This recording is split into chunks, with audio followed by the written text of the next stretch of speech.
Selamat siang Tribuners, Anda sedang menyaksikan live update Tribun News bersama saya Firda Ananda. Siang ini kami sajikan informasi terkini dan menarik untuk Anda yang dilaporkan secara langsung oleh reporter kami di lapangan. Dan inilah live update selengkapnya. Kita ke berita pertama, Saudara. Jembatan gantung di Dusun Saluki, Desa Omu, Kecamatan Gumbasa, Kabupaten Sigi putus. Putusnya jembatan tersebut disebabkan terkena alat berat yang sedang menimbun pinggiran sungai. Kepala Dusun 3 Saluki, Desa Omu, Jonglok menuturkan kejadian bermula saat satu alat berat jenis ekskavator sedang melakukan penimbunan sekitar jembatan bagian barat. Namun tak sengaja alat berat tersebut mengenai labrang jembatan sehingga sontak jembatan gantung langsung terputus. Informasi lebih lengkapnya akan disampaikan oleh rekan jurnalis kami. Dari Tribun Palu ada Salam yang akan melaporkannya. Silakan rekan Salam. Baik, terima kasih rekan Firda dan Tribuners sekalian. Benar sekali dapat kami informasikan jembatan gantung di Dusun Saluki, Desa Omu, Kecamatan Gumbasa di Kabupaten Sigi itu terputus Senin sore 11 April kemarin. Putusnya jembatan itu diakibatkan bagian barat terkena alat berat yang sedang menimbun pinggiran sungai tersebut. Amatan kami Selasa kemarin, sejumlah warga saling bahu-membahu mengangkat material jembatan untuk dipindahkan ke tepi sungai. Kepala Dusun 3, Desa Omu, Jonlok menuturkan kejadian bermula saat satu alat berat jenis ekskavator itu sedang melakukan penimbunan sekitar jembatan bagian barat. Namun secara tidak sengaja alat berat tersebut mengenai labrang jembatan sehingga jembatan gantung itu langsung terputus. Waktu kejadiannya itu Senin sore sekitar pukul 14.30 waktu Indonesia Tengah, dan korbannya itu ada 3 orang, terdiri satu luka ringan dan 2 orang lainnya itu luka berat. Menurutnya korban luka ringan saat kejadian masih bisa menyelamatkan diri, akan tetapi 2 korban lainnya harus dibantu untuk evakuasi sebab tertindih lantai jembatan. 2 korban luka berat, salah satunya itu tertindih lantai jembatan dan lainnya warga setempat berusia 11 tahun terkena labrang jembatan. Diketahui jembatan gantung itu mulai pengerjaan rehabilitasi rekonstruksi akhir November 2021 kemarin. Jembatan gantung itu sendiri masih dalam tahap pengerjaan. Kemudian juga kata Kadus Saluki Desa Omu itu pengerjaan rekon jembatan gantung itu belum selesai pengerjaannya, tapi sudah bisa dilintasi masyarakat yang ingin ke kebun ya. Jonlok menuturkan sudah menjadi kebiasaan warga sekitar apabila ada pekerja menggunakan alat berat, maka akan menjadi tontonan masyarakat. Sejumlah warga yang terlibat dalam pengerjaan itu pun sudah sempat mengarahkan atau memperingati warga lainnya untuk tidak mendekat dengan lokasi pekerjaan, namun itu tidak diindahkan ya. Kemudian korban luka berat yang terkena labrang jembatan itu langsung dilarikan ke Puskesmas Pandere, sementara korban lainnya yang merupakan pekerja itu dibawa ke tukang urut, sedangkan yang lain luka ringan lainnya itu sudah kembali beraktivitas seperti sedia kala. Rekan Firda. Baik, ada beberapa orang yang tertimpa material dari jembatan gantung tersebut. Baik, terima kasih rekan Salam dari Tribun Palu atas laporannya. Selamat bertugas kembali. Tribuners, akan kami tampilkan wawancara dari Kepala Dusun 3 Saluki, Desa Omu, Jonlok. Berikut liputannya untuk Anda. Dari kejadiannya itu tepat kemarin tanggal 11. Jadi waktunya itu sekitar 14.30. Untuk korban luka-luka ada 3 orang, 1 luka ringan, 2 luka berat. Jadi yang satu itu yang luka ringan artinya karena dia luka ringan ya jadi kembali menyelamatkan diri. Kemudian yang luka berat itu 1 tim alat berat tersebut atau kerja, dia tertindih lantai jembatan. Kemudian yang satunya lagi warga setempat umur 11 tahun itu terkena labrang. Dari labrang itu lepas kemarin ketiga alat itu menyentuh sambungan labrang itu dengan besi. Saat itu sementara kerja. Untuk pihak terkait karena ini untuk rencana dari kabupaten untuk sementara belum arah, tapi sementara dalam perjalanan. Tapi yang tim pelaksanaan yang klasifikasi bahan pengadaan barang semua selama ada kegiatan ini sudah tinjau dari tadi, mereka sudah pengotoran. Betul. Jadi sesuai dengan informasi kemarin, sebenarnya tujuan alat ini tujuan utamanya ke arah Sulawesi Selatan, bagian Gimpo. Cuma karena ada amanah dari atas, apakah dari PU, jadi singgah sebentar untuk menimbun ujung jembatan di bagian barat itu. Mantan Kapten Persiraja di kompetisi divisi utama musim 2007, Samsul Bahri meninggal dunia. Pemain yang mampu bermain di posisi center back dan gelandang bertahan itu mengembuskan napas terakhirnya setelah mengalami kecelakaan pada Senin 11 April.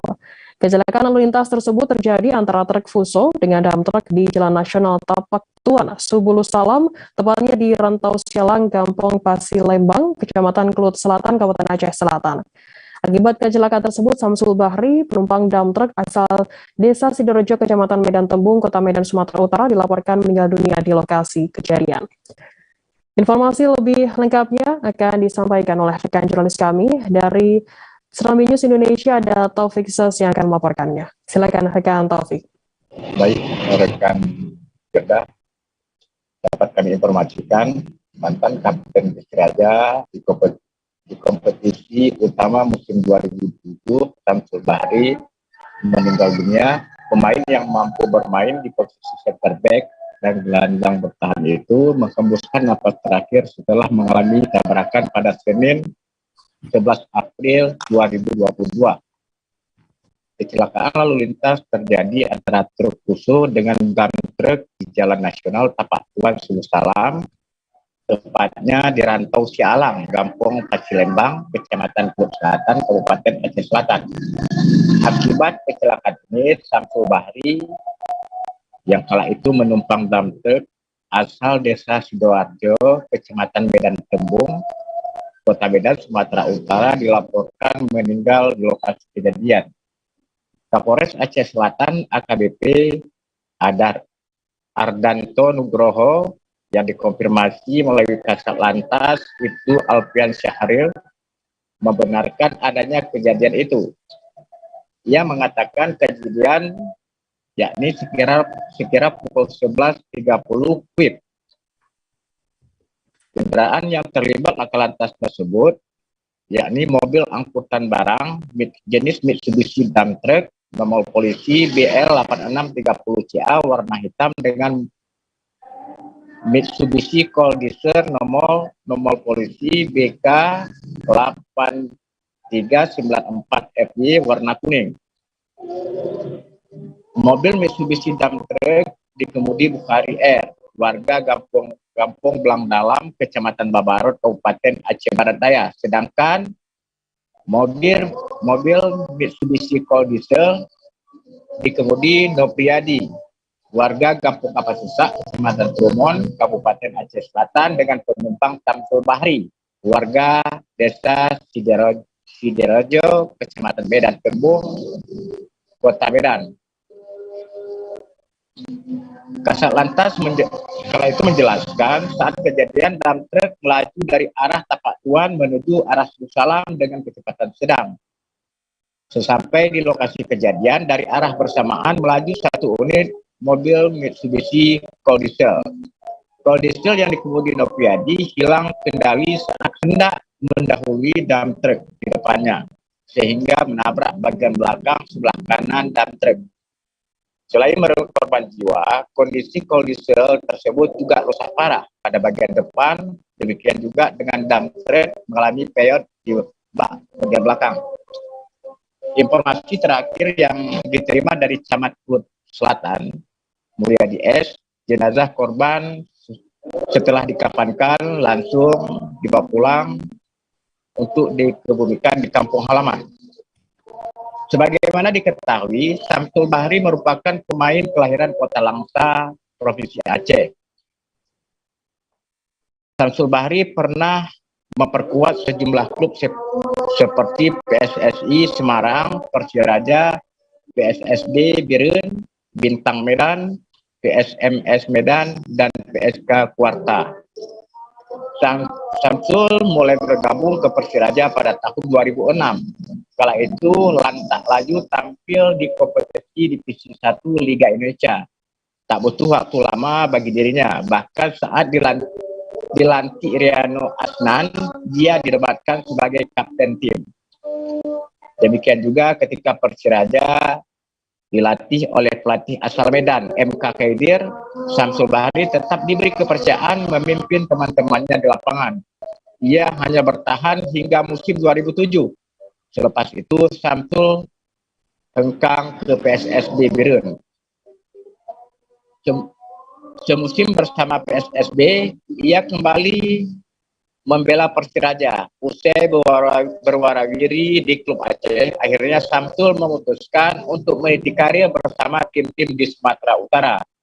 Setelah memutuskan gantung sepatu, Samsul tetap tak bisa dari lapangan hijau, tak bisa lepas dari lapangan hijau. Dia lebih banyak bermain sepak bola bersama tim legend sepak bola Sumatera Utara. Demikian rekan Firda. Baik, terima kasih rekan Taufik Sos dari Serambi News Indonesia atas laporannya. Selamat bertugas kembali. Kita beralih ke informasi selanjutnya, Saudara. Sebanyak 500 pedagang pasar Turikale, ex Pasar Sentral, diminta untuk pindah sementara ke Pasar Tramo. Mereka diberikan waktu hingga Minggu 17 April. Wakil Bupati Maros Suhartina Bohari mengatakan tenggat waktu pedagang untuk pindah sebenarnya sudah lewat. Namun setelah ditinjau hingga Selasa 14 April, masih banyak pedagang yang belum pindah. Informasi lebih lengkapnya akan disampaikan oleh rekan jurnalis kami dari Tribun Timur, ada Nurul Hidayah yang akan melaporkannya. Silakan rekan Nurul. Halo, selamat pagi Firda, selamat siang Tribuners. Baik, pedagang ex Pasar Sentral masih belum pindah dan masih bertahan di lapak masing-masing, padahal pihak Pemkab Maros sudah menyediakan lapak sementara di Pasar Tramo Maros, Sulawesi Selatan. Suhartina Bohari mengatakan para pedagang ini sebenarnya sudah melewati tenggat waktu yang ditetapkan, yang sebelumnya ditetapkan pada 1 April, namun para pedagang ini meminta perpanjangan waktu hingga 8 April karena beralasan bahwa kios yang ada di sana itu belum memiliki jendela dan pintu, sehingga mereka harus membangun masing-masing seperti itu Tribuners. Kemudian akhirnya, namun hingga pada hari kemarin Tribuners, Selasa itu para pedagang ini masih terpantau berada di kios masing-masing, sehingga Suhartina Bohari, Wakil Bupati Maros, Sulawesi Selatan ini mengeluarkan peringatan terakhir dan meminta para pedagang untuk segera pindah ke los sementara yang ada di Pasar Tramo Maros hingga minggu ini Tribuners. Ia pun meminta kepada aparat gabungan untuk mengawal proses pemindahan para pedagang ini dan meminta kepada aparat gabungan untuk tidak melakukan kekerasan terhadap proses pemindahan mereka, dan para aparat gabungan ini baru bisa menyentuh barang-barang para pedagang setelah hari Minggu lewat, tepatnya pada pukul 12 malam nanti Tribuners. Oleh karena itu ia meminta kepada keluarga dari para pedagang ini agar membantu pemindahan barang-barang pedagang ke los pasar yang telah disediakan di Pasar Tramo Maros, Tribuners. Segera diketahui pemindahan ini hanya bersifat sementara dan ini dilakukan agar proses rehabilitasi dari ex Pasar Sentral ini berjalan lancar. Pasar ini seperti yang pantauan kami Tribuners, kondisi dari pasar ini sudah kumuh sekali, bahkan di bagian belakang itu di penjual daging itu atapnya sudah hampir runtuh Tribuners, sehingga dibutuhkan rehabilitasi seperti itu. Sebenarnya ini merupakan gedung yang sudah tidak lagi dipakai sebelumnya karena hampir sebagian besar dari pedagang ini sudah pindah ke Pasar Tramo beberapa tahun lalu. Di Pasar Tramo ini adalah pasar sentral yang sudah lebih modern seperti itu bangunannya, sementara untuk ex Pasar Sentral ini kini kondisinya sudah kumuh. Namun beberapa pedagang masih tetap untuk jalan di situ, sehingga pemerintah Kabupaten Maros ini berinisiatif untuk mengubah bangunan lama ini menjadi pasar baru dengan fisik yang lebih baik dan layak untuk ditempati berjualan seperti itu Tribuners, dan diubah menjadi pasar kecamatan yang disebut sebagai pasar kecamatan Turikale. Perlu diketahui ada sekitar 500 pedagang yang berada di pasar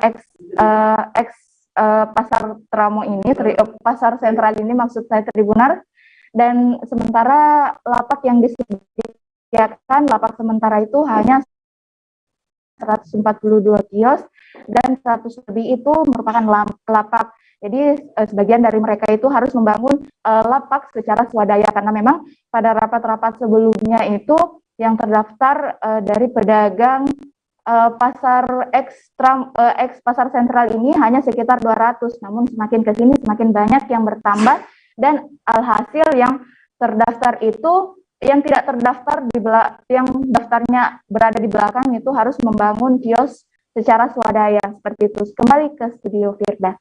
Baik, terima kasih rekan Nurul dari Tribun Timur atas laporannya. Selamat bertugas kembali, dan akan kami tampilkan Tribuners wawancara yang tadi sudah dihimpun oleh Nurul dari Wakil Bupati Maros, Suaratina Buhari, dan juga Rani, seorang pedagang. Berikut liputannya untuk Anda. Kebetulan tadi ada kegiatan kunjungan ke pasar Turikale yang rencana sebenarnya sudah harus relokasi. Ternyata hasil diskusi dengan pedagang setempat tidak ada komunikasi atau tidak terjalin komunikasi karena terlalu banyak pihak yang mereka temani untuk berdiskusi mengenai apa kendala dan apa yang harus mereka lakukan dan kapan mereka harus pindah. Ini terlalu banyak kabar simpang siur yang mereka dengar, sehingga mereka sekarang ini posisi sebenarnya menunggu. Hasilnya tadi saya berharap di hari Minggu ini diawasi oleh Kasatpol PP dan jajarannya untuk melakukan proses pemindahan secara bersamaan serentak. Pedagang kios dan lapak di hari Minggu mulai pagi sampai pukul 00 di hari Minggu sudah harus melakukan proses pemindahan, sehingga hari Senin proses pasar sudah terjadi di pasar Tram. Ibu, seharusnya mereka pindah pada tanggal berapa, Bu? Mulai sebenarnya 2 hari sebelum Ramadan. Negosiasi lagi 2 hari setelah Ramadan. Setelah dilosnya kita sepakat tanggal 8. Makanya sekarang sudah tanggal 12, saya tidur langsung ke lapangan. Ternyata masih ada persoalan, sehingga tadi saya sudah membuat ultimatum, mau tidak mau hari Minggu ini mereka sudah harus pindah karena prosesnya nanti sudah diawasi oleh kepolisian, TNI, sama Satpol. Waktu kita tidak berbuat karena kita sudah dikatakan lapar. Ada Domi Deswantri akan melaporkannya. Silakan rekan Domi. Menerima vaksin dosis pertama wajib menyertakan surat PCR 3x24 jam. Lalu untuk pelaku perjalanan yang baru menerima dosis kedua, yakni membawa swab antigen dengan keterangan waktu 1x24 jam. Lalu di pelaksana vaksinasi kemarin ditemui ada beberapa pelaku perjalanan yang tidak bisa divaksin dikarenakan ada penyakit bawaan atau penyerta dan belum waktunya untuk divaksin. Salah satunya yang terjadi kepada salah satu pelaku perjalanan bernama Bu Eci, dia tidak bisa divaksin dikarenakan memiliki riwayat penyakit asam lambung. Lalu pelaku perjalanan atau penumpang lainnya bernama Udin Samsudin, dia tidak bisa divaksin dikarenakan belum waktunya, karena dari dosis kedua ke dosis 3 atau booster ini dia baru 2 bulan, jaraknya baru 2 bulan. Lalu petugas mengimbau kepada Udin untuk menerima vaksin tersebut di bulan depan. Namun petugas juga memberikan langkah ataupun langkah untuk supaya Udin ini bisa tetap melanjutkan perjalanan dengan menulis keterangan di surat vaksin dosis keduanya, yaitu dia telah menerima vaksin dosis kedua dan belum bisa divaksin karena waktu atau periode waktunya belum sesuai dengan yang ada. Lalu Lantas juga mengingatkan atau mengimbau kepada masyarakat, khususnya pelaku perjalanan yang ingin berpergian, ada 4 gerai vaksin yang dilaksanakan oleh Polda Lampung, yaitu gerai vaksin presisi. Yang pertama ada di Jalan Tol Trans Sumatera Bakauheni di kilometer 20A dan B, lalu ada di kilometer 234 di Mesuji, lalu ada di 172 di Lampung Tengah. Begitu. Baik, terima kasih rekan Domi dari Tribun Lampung atas laporannya. Selamat bertugas kembali. Kita beralih ke Sultra. Saudara, pemerintah Kota Kendari menggelar pasar murah paket sembako hemat bagi masyarakat. Pasar murah yang digelar Dinas Perdagangan Koperasi dan UKM Kota Kendari ini bersama dengan Badan Urusan Logistik atau Bulog Divisi Regional Sulawesi Tenggara menyasar setiap kelurahan dan kecamatan di Kota Kendari. Wali Kota Kendari Zulkarnain Kadir mengatakan pihaknya menyiapkan sembako dengan harga terjangkau untuk masyarakat. Hal itu dalam rangka untuk mengantisipasi keadaan dan kebutuhan sembako masyarakat Kota Kendari yang makin tinggi. Informasi lebih lengkapnya akan disampaikan oleh rekan jurnalis kami dari Tribun Sultra, ada Amelda Devi yang akan melaporkannya. Silakan rekan Amel. Ya baik, terima kasih rekan Firda. Jadi penyaluran sembako atau paket murah sembako murah ini itu dilakukan oleh pemerintah Kota Kendari dalam rangka membantu warga Kota Kendari dalam memenuhi kebutuhan pokoknya, mengingat harga bahan pokok yang termasuk di dalamnya beras, gula, tepung, dan termasuk minyak goreng ini sedang tinggi. Ya, oleh karena itu pemerintah Kota Kendari melalui Dinas Perdagangan Koperasi dan UKM Kota Kendari bekerja sama dengan Perum Bulog Sulawesi Tenggara menyediakan paket sembako murah ini.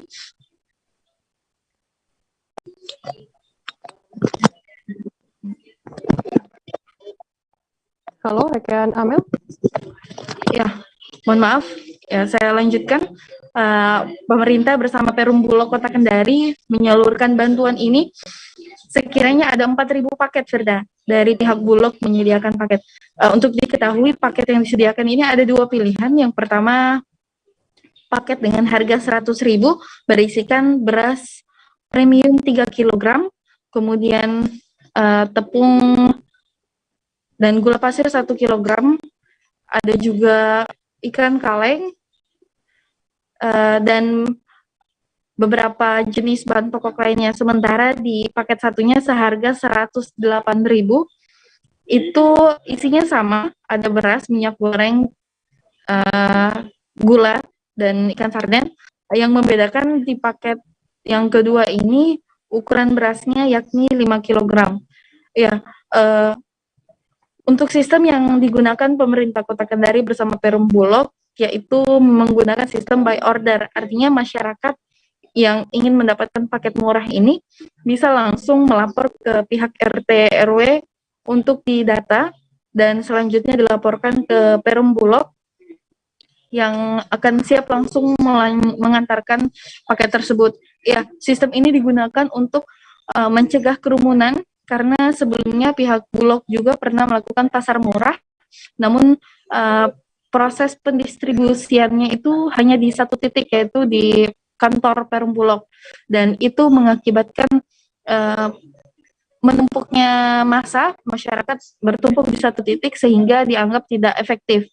Ya, jadi pemerintah kota mengambil langkah ini dengan membagikan langsung ke tiap-tiap kelurahan, Firda. Jadi minimal pemesanan itu sebanyak 30 paket. Kemudian pihak Bulog langsung mengantarkannya. Ya, untuk kemarin itu pembukaan, Firda, dilakukan di Kecamatan Baruga. Ada 3 kelurahan yang telah mendaftarkan. Sekiranya kemarin itu ada 1.400 paket yang langsung diantarkan pihak Perum Bulog dan pemerintah kota. Ya, untuk selanjutnya juga, Firda, pihak yang para warga yang ingin mendapatkan paket sembako seperti yang tadi saya sampaikan langsung mendaftar ke RT RW, dan untuk paket selanjutnya pihak Bulog menyampaikan kemungkinan harganya akan naik karena menyesuaikan dengan harga minyak goreng. Mengingat harga minyak goreng ini mereka tentukan berdasarkan stok dan harga yang tersedia dari distributor di Kota Kendari. Karena beberapa jenis minyak goreng juga berbeda dan harganya tentu berbeda per liternya. Untuk yang kemarin disalurkan itu seharga 24.000 per liter. Ya, selain itu Firda, pemerintah Kota Kendari, yaitu Wali Kota Kendari sendiri menegaskan jika pasar murah ini berbeda dengan BLT sehingga tidak ada syarat apapun untuk mendapatkan paket sembako murah ini.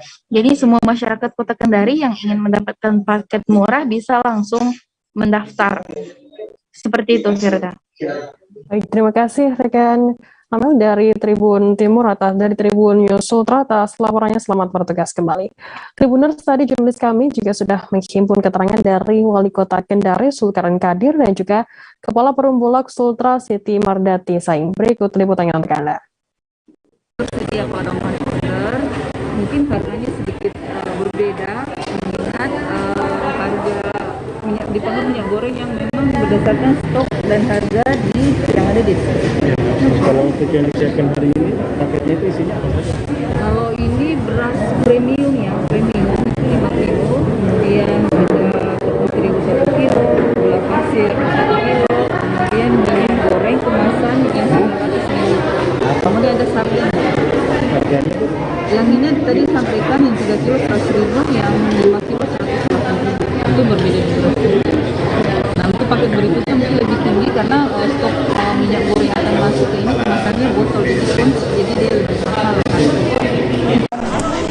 Walaupun harga mahal, kadang-kadang juga tidak ada kan stoknya. Tadi alhamdulillah Kepala Bulog sudah menyampaikan bahwa beras, gula dan tepung terigu termasuk minyak itu alhamdulillah tersedia. Tinggal masyarakat tadi kita himbau untuk kemudian berbelanja secara bijak sesuai dengan kebutuhannya agar tidak mengurangi atau kemudian membebani ketersediaan stok kita yang masih sisa.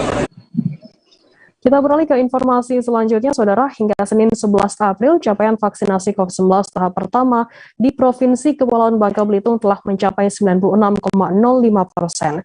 Dari data yang disampaikan oleh Satuan Tugas Khusus Percepatan Vaksinasi COVID-19 Kepulauan Bangka Belitung, hanya dibutuhkan 4% lagi untuk mencapai angka 100%.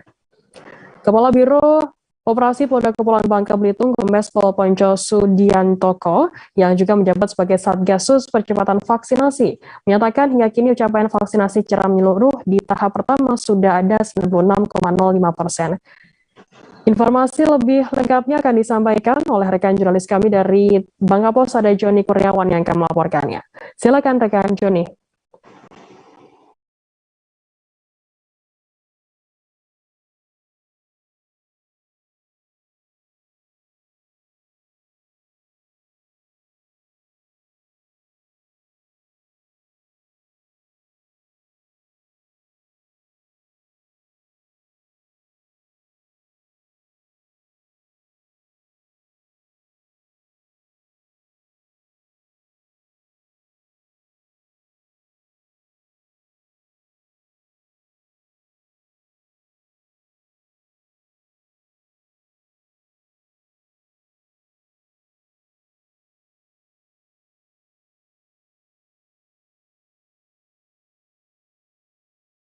Silakan rekan Joni, laporan Anda. Rekan Firda dan juga Tribuners, hari ini dapat saya sampaikan bahwa hingga Senin 11 April 2022 capaian vaksinasi COVID-19 tahap pertama di Provinsi Kepulauan Bangka Belitung sudah mencapai 96,05%, dan artinya masih ada sisa 4% yang belum terpenuhi. Dari data yang disampaikan oleh Satuan Tugas Khusus ataupun Satgasus Percepatan Vaksinasi COVID-19 Provinsi Kepulauan Bangka Belitung ini 4% yang saat ini masih dikejar untuk terus dilakukan ataupun dikejar sehingga dapat mencapai angka 100%.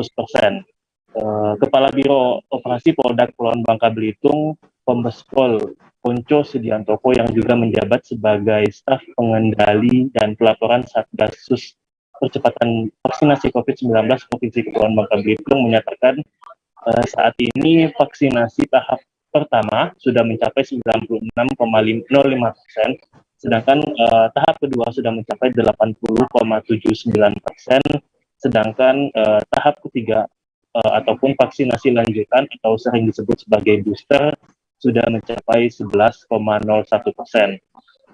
Namun demikian mengenai 4% yang belum terpenuhi ini, Satgasus Provinsi Kepulauan Bangka Belitung mengakui pihaknya masih melakukan evaluasi ataupun pendalaman sehingga dapat diketahui apa yang menjadi penyebab ataupun latar belakang belum terpenuhinya 4% ini. Pihaknya juga mengakui akan melakukan peningkatan kinerja dengan memperbanyak kegiatan vaksinasi, lokasi vaksinasi, dan juga meminta dukungan kepada seluruh masyarakat yang mungkin belum menerima vaksinasi untuk segera menerima dosis vaksinasi sehingga dapat membantu program pemerintah dalam pemenuhan vaksinasi. Ia juga mengakui bahwa di bulan Ramadan ini juga vaksinasi baik tahap pertama, kedua, dan juga booster masih akan tetap dilakukan bagi masyarakat yang belum menerima vaksinasi. Untuk itu, bagi masyarakat yang belum menerima dosis vaksinasi untuk segera menerima dosis vaksinasi. Demikian, Firda, kembali ke studio. Baik, terima kasih rekan Joni dari Bangka Pos atas laporannya. Selamat bertugas kembali. Kita beralih ke informasi selanjutnya, Saudara. Harga daging sapi mengalami peningkatan sekitar Rp20.000 dibandingkan sebelumnya. Di Pasar Tanjung Pandan Belitung, harga daging sapi dijual seharga Rp150.000 hingga Rp170.000 per kilogramnya. Padahal sebelumnya harga jual daging sapi di kisaran Rp130.000 per kilogramnya. Informasi lebih lengkapnya akan disampaikan oleh rekan jurnalis kami dari Pos Belitung, ada Adelina Nurmalitasari yang akan melaporkannya. Silakan rekan Adel. Baik rekan Firda, dapat saya laporkan bahwa memang harga komoditas daging sapi di Pasar Tanjung Pandan Belitung memang berangsur-angsur naik dimulai dari sepekan sebelum Ramadan. Jika semula harga daging dijual antara Rp130.000 sampai Rp140.000 per kilogramnya, berdasarkan pantauan kami pada Selasa 12 April kemarin, harga daging sapi dijual dengan kisaran Rp150.000 sampai Rp170.000 per kilogramnya. Bahkan diprediksi harga tersebut masih akan meningkat menjelang Lebaran nanti. Menurut penuturan pedagang daging sapi, kenaikan ini dipicu dari kenaikan harga kebutuhan lainnya sehingga biaya pemeliharaan sapi turut melonjak. Di samping juga peningkatan harga beli per ekornya yang juga turut meningkat. Dan selama Ramadan ini permintaan daging sapi juga mengalami kenaikan meski harganya juga tadi meningkat. Dalam sehari pedagang bisa menjual antara 100 sampai 200 kg daging sapi.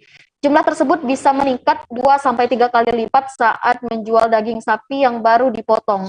Menyikapi tingginya harga daging sapi di pasaran, berdasarkan wawancara kami dengan Kabid Usaha Perdagangan Dinas KUMKM Perdagangan dan Tenaga Kerja Kabupaten Belitung, Rita Yuliani mengatakan sampai saat ini pihaknya belum memiliki rencana untuk menggelar operasi pasar murah. Pihaknya juga tengah menunggu informasi lebih lanjut terkait gelaran operasi pasar murah oleh Dinas Perdagangan Provinsi Bangka Belitung. Demikian rekan Firda. Baik, terima kasih rekan jurnalis dari Pos Belitung Adel atas laporannya. Selamat bertugas kembali. Kita beralih ke Jambi. Saudara, Polres Bungo berhasil mengamankan 1 orang pelaku pembunuhan pembeli buah di Pasar Tradisional Modern atau PTM Muara Bungo yang mengakibatkan korban meninggal dunia. Pelaku merupakan Ali Adi Ridwan, 44 tahun, warga Jalan Nesne Isah, RT 14 RW 4, Kelurahan Batang Bungo, Kecamatan Pasar Muara Bungo, Kabupaten Bungo. Pelaku sempat melarikan diri ke Desa Tulung Selapan, Kecamatan Kayu Agung, Kabupaten Oki, Sumatera Selatan.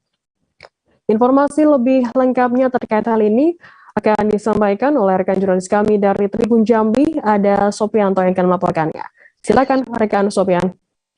Oke, terima kasih rekan Firda. Dapat saya laporkan Polres Bungo Senin April 2022 sekira pukul 23 waktu Indonesia Barat telah berhasil mengamankan 1 orang pelaku yang tindakan pidana pembunuhan atas aniaya pembeli buah Pasar tradisional modern Muara Bungo beberapa waktu yang lalu hingga korban meninggal dunia. Pelaku merupakan Ali Adi Ridwan, usia 44 tahun yang beralamat di Jalan Nekisah, RT 14, RW 4, Kelurahan Batang Bungo, Kecamatan Pasar Muara Bungo, Kabupaten Bungo. Hal itu dibenarkan oleh Kapolres Bungo, AKBP Guntur Saputro. Ya benar, pelaku sudah diamankan, kata Kapolres. AKBP Guntur Saputro menjelaskan kronologis penangkapan pada hari Sabtu 9 April 2022 dengan dasar atas laporan polisi dugaan pembunuhan aniaya berat. Tim Opsnal Satreskrim melakukan penyelidikan terhadap pelaku dan didapat informasi keberadaan pelaku yang melarikan diri. Pasca kejadian diketahui bahwa pelaku melarikan diri di Kabupaten Oki, Kecamatan Kayu Agung, Desa Tulung Selapan, Provinsi Sumatera Selatan. Kemudian tim bergerak menuju Provinsi Sumatera Selatan. Setelah sampai pada hari Minggu 10 April 2022 sekira pukul 23 waktu Indonesia Barat, tim Opsnal Satreskrim langsung melakukan penyelidikan dan berhasil melakukan penangkapan terhadap pelaku. Selanjutnya, pada saat penangkapan pelaku sedang berada di sebuah warung nasi goreng di Kabupaten Oki, Kecamatan Kayu Agung, Desa Tulung Selapan, Provinsi Sumatera Selatan. Pada saat penangkapan, pelaku tidak melakukan perlawanan. Kemudian setelah melakukan penangkapan, tim Opsnal Satreskrim Polres Bungo kembali mengamankan pelaku dan kembali ke Polres Muara Bungo. Kemudian untuk barang bukti yang diamankan, satu helai baju lengan panjang warna putih milik korban, satu helai celana pendek warna kuning milik korban, satu helai celana pendek katun warna putih milik, kemudian satu buah dompet warna coklat milik korban, dan satu buah pisau panjang 20 cm warna stainless bergenggam warna putih milik pelaku. Untuk saat ini pelaku dijerat pasal 338 KUH pidana subsidiar pasal 351 ayat 3 KUH pidana subsidiar 354 ayat 1. Demikian rekan Firda. Baik, terima kasih rekan jurnalis dari Tribun Jambi atas laporannya. Selamat bertugas kembali. Tribuners, kita akan jeda sejenak, tetaplah di Live Update. Oke, apa kabar Bang Arif di sini untuk strateginya? Ya, kalau saya sendiri di Gimik 37 ini yang semalam baru mulai, saya dapat. Sebenarnya aku nggak ngerasa itu penangkapan atau penggerebekan atau apapun itu, karena gini loh, maksudnya aku jadi kita mengenal disebut dengan stroke yang tidak berdarah dengan stroke yang berdarah. Stroke yang tidak berdarah itu biasanya ditandai dengan adanya penyumbatan. Kalau itu penyumbatan di sini mungkin pikirnya tidak ke situ kali ya, tapi kalau di Korea atau di Kamboja itu ada beberapa paper yang saya itu mas, ya dulunya tukang koran. Oh gitu ya, tukang koran. Ya, saya baca ya, kan pernah baca kan? Ya. Jadi kalau saya jadi tanggal itu udah bersyukur banget. Si anak ini dijadikan sebagai tersangka gitu. Ya, kalau ini kita bicara yang di luar kasus Ekokombo ya. Dengan nama hujan shower, di mana terdapat batas jelas antara daerah hujan dan tidak hujan yang biasanya terjadi pada fase awal master stage atau tahap berbahaya itu Kang. Jadi mulai artinya terjadinya perlembekan. Nah itu untuk penetrasi akan sulit gitu ya. Dok, saya menurut saya memang tidak mudah, bukan urusan tanah diambil. Kalau misalnya Amerika Serikat sekarang, Rasulullah mengatakan dalam sebuah hadis bahwa berpuasa di 6 hari Syawal itu. Oke, apa kabar Bang Arif di sini untuk strateginya? Ya. Kalau saya sendiri di Gimik 37 ini yang semalam baru mulai, saya dapat. Sebenarnya aku nggak ngerasa itu penangkapan atau penggerebekan atau apapun itu, karena gini loh, maksudnya aku jadi kita mengenal disebut dengan stroke yang tidak berdarah dengan stroke yang berdarah. Stroke yang tidak berdarah itu biasanya ditandai dengan adanya penyumbatan. Kalau itu terjadi di sini mungkin pikirnya tidak ke situ kali ya, tapi kalau di Korea atau di Kamboja itu ada beberapa paper yang saya itu mas, ya dulunya tukang koran. Oh gitu ya, Tukang koran. ya saya baca itu Pak. Betul kan, pernah baca kan? Jadi kalau saya jadi pangdam itu udah bersyukur banget. Si anak ini dijadikan sebagai tersangka begitu. Ya, kalau ini kita bicara yang di luar kasus Situbondo ya. Dengan nama hujan shower, di mana terdapat batas jelas antara daerah hujan dan tidak hujan yang biasanya terjadi pada fase awal master stage atau tahap Berbahaya dewasa. itu Kang. Jadi mulai artinya terjadinya perlembekan. Nah itu untuk penetrasi akan sulit. Gitu ya. Dok, saya ini menurut saya memang tidak mudah, bukan urusan tanah diambil. Kalau misalnya Amerika Serikat sekarang, Rasulullah mengatakan dalam sebuah hadis bahwa berpuasa di 6 hari Syawal itu. Oke, apa kabar Bang Arif di sini untuk strateginya? Kalau saya sendiri di Gimik 37 ini yang semalam baru mulai, saya udah Sebenarnya aku nggak ngerasa itu penangkapan atau penggerbegan atau apapun itu, karena gitu posisinya aku Kriteria. Jadi kita mengenal disebut dengan stroke yang tidak berdarah dengan stroke yang berdarah. Stroke yang tidak berdarah itu biasanya ditandai dengan adanya penyumbatan. Kalau itu terjadi di sini mungkin pikirnya tidak ke situ kali ya, tapi kalau di Korea atau di Kamboja itu ada beberapa paper yang saya itu mas, ya dulunya tukang koran. Oh gitu ya, Tukang koran. ya saya baca itu Pak. Betul kan, pernah baca kan? Jadi kalau saya jadi pangdam itu udah bersyukur banget. Si anak ini dijadikan sebagai tersangka begitu. Ya, kalau ini kita bicara yang di luar kasus Situbondo ya. Dengan nama hujan shower, di mana terdapat batas jelas antara daerah hujan dan tidak hujan yang biasanya terjadi pada fase awal master stage atau tahap Berbahaya dewasa. itu Kang. Jadi mulai artinya terjadinya perlembekan. Nah itu untuk penetrasi akan sulit. Gitu ya. Dok, saya ini menurut saya memang tidak mudah, bukan urusan tanah diambil. Kalau misalnya Amerika Serikat sekarang, Rasulullah mengatakan dalam sebuah hadis bahwa berpuasa di 6 hari Syawal itu. Oke, apa kabar Bang Arif di sini untuk strateginya? Kalau saya sendiri di Gimik 37 ini yang semalam baru mulai, saya udah sebenarnya aku nggak ngerasa itu penangkapan atau penggerbegan atau apapun itu, karena gitu posisinya aku Kriteria. Jadi kita mengenal disebut dengan stroke yang tidak berdarah dengan stroke yang berdarah. Stroke yang tidak berdarah itu biasanya ditandai dengan adanya penyumbatan. kalau itu terjadi di sini mungkin pikirnya tidak ke situ kali ya, tapi kalau di Korea atau di Kamboja itu ada beberapa paper yang Saya itu mas, ya dulunya tukang koran. Oh gitu ya, Tukang koran. ya saya baca itu Pak. Betul kan, pernah baca kan?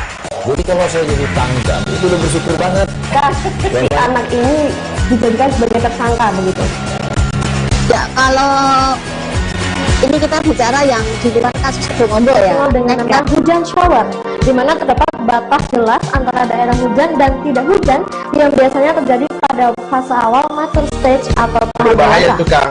Jadi mulai artinya terjadinya perlembekan. Nah itu untuk penetrasi akan sulit. Gitu ya. Dok, saya ini menurut saya memang tidak mudah, bukan urusan tanah diambil. Kalau misalnya Amerika Serikat sekarang, Rasulullah mengatakan dalam sebuah hadis bahwa berpuasa di 6 hari Syawal itu. Oke, apa kabar Bang Arif di sini untuk strateginya? Kalau saya sendiri di Gimik 37 ini yang semalam baru mulai, saya udah Terima kasih Anda masih bersama kami di live update. Kita beralih ke informasi selanjutnya, Saudara. Ketua KONI Haji Henry Zainuddin menyatakan dirinya bersama Ketua NPCI Sumsel dan PLT Kadispra Sumsel telah sepakat membagi bonus atlet peraih medali PON ke-20 Papua pada 22 April 2022. Pembagian akan dilakukan di Bina Praja Pemprov Sumsel atau Gria Agung. Pria yang akrab disapa HZ ini menjelaskan kronologi keterlambatan proses pencairan. Menurutnya hal tersebut disebabkan karena Diaspora pada tahun 2021 menganggarkan biaya sekitar 9,2 miliar rupiah untuk bonus atlet Sumsel peraih medali PON ke-20 dan Pekan Paralimpik Games Nasional atau Peparnas ke-16 Papua. Namun dalam perjalanannya prestasi olahraga Sumsel meningkat pesat pada PON ke-20 Papua. Informasi lebih lengkapnya akan disampaikan oleh rekan jurnalis kami dari Sriwijaya Post, ada Abdul Hafiz yang akan melaporkannya. Silakan rekan Abdul. Ya, terima kasih rekan Firda. Tribuners, dapat kami laporkan bahwa dari wawancara dengan Ketua Umum KONI Provinsi Sumatera Selatan, memang dari Ketua Umum KONI sempat meminta maaf kepada para pejuang olahraga di Sumatera Selatan, baik itu dari atlet PON maupun atlet Peparnas yang hingga saat ini tercatat sudah hampir memasuki 6 bulan pasca dilaksanakan Peparnas maupun PON ke-20 di Papua. Untuk saat ini dari KONI maupun dari NPCI dan dari Diaspora Provinsi Sumatera Selatan itu sudah memfinalisasikan bahwa menyepakati yang tadinya mengalami keterlambatan karena memang sebelumnya pada tahun 2021 dari pihak Diaspora itu sedikit menganggarkan untuk bonus para atlet PON maupun atlet rekan-rekan difabel ini, yakni sebesar 9,2 miliar. Akan tetapi dengan upaya dengan melakukan pergeseran anggaran baik itu dari penciutan dari anggaran KONI Provinsi Sumatera Selatan NPCI dan Diaspora, anggaran tersebut bisa akan tertutupi dan rencananya akan pembagian dilaksanakan pada tanggal 22 April 2022 mendatang. Selanjutnya bisa dapat kami laporkan juga bahwa Ketua KONI Provinsi Sumatera Selatan maupun dari Diaspora Provinsi Sumatera Selatan tak henti-hentinya menjelaskan bahwa proses daripada pencairan dari bonus ini, karena memang bonus ini berasal dari dana anggaran APBD Provinsi Sumatera Selatan. Selanjutnya bahwa dana tersebut yang tadinya tidak diperkirakan oleh Diaspora bisa mencapai prestasinya, jumlah atlet yang berprestasinya sedemikian signifikan dengan diiringi dengan jumlah janji bonus dari Gubernur Sumatera Selatan, yakni sebesar 300 juta rupiah untuk peraih medali emas baik itu PON maupun Peparnas. Ini merupakan 3 kali lipat dari PON maupun Peparnas sebelumnya, yakni di Jawa Barat tahun 2016 yang sebelumnya hanya 100 juta untuk peraih emas, sedangkan untuk peraih medali perak perunggu itu hanya 2 kali lipat dari PON maupun Peparnas sebelumnya, yakni kalau sebelumnya 75 juta untuk perak dan 50 juta untuk perunggu, artinya kelipatan dua kali lipatnya. Selanjutnya dijelaskan pula bahwa Henry Jainuddin menjelaskan bahwa Provinsi Sumatera Selatan termasuk memberikan bonus yang lumayan signifikan dibandingkan dari provinsi tetangga pada PON kali ini, karena di provinsi-provinsi lainnya di Sumatera itu berkisar kisaran dari 200 juta maupun 100 juta untuk peraih medali emas. Dari informasi juga kebetulan dari Kepala Dinas Pemuda dan Olahraga juga menjelaskan bahwa ada proses anggaran untuk penyairan bonus tersebut. Pencairan ini tadinya akan dilakukan 2 tahap. Namun setelah ada komunikasi baik itu KONI maupun dari NPCI, maka difinalisasikan akan dilakukan sekaligus, tidak dengan 2 tahap. Demikian rekan Firda dan Tribuners. Baik, terima kasih rekan jurnalis dari Tribun Sumsel dari Sriwijaya Post maksud kami Abdul Hafiz atas laporan Anda. Selamat bertugas kembali. Tribuners, akan kami tampilkan wawancara yang tadi sudah dihimpun oleh rekan jurnalis kami dari Ketua KONI Sumsel, Haji Henry Zainuddin. Berikut liputannya untuk Anda. Ya, tadi kita sudah ketemu dan sudah memfinalkan.